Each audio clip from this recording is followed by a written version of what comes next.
bleaching. And gusto ko sana mag-color before doing Brazilian, but my hair is so dry.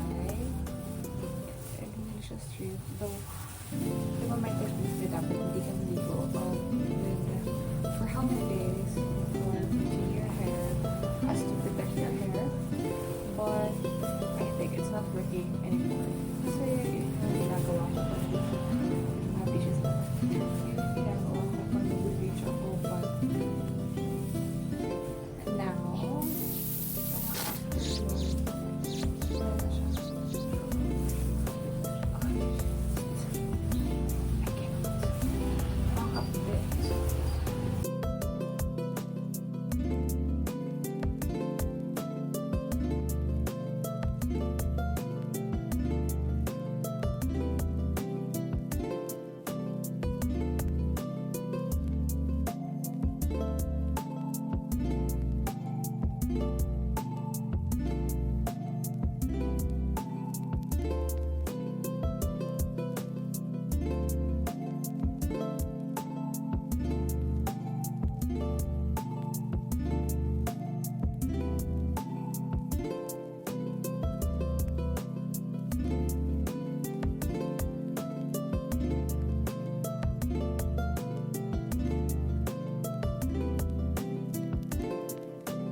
So, here is my hair after ako nag-conditioner. Wala pa po itong shampoo.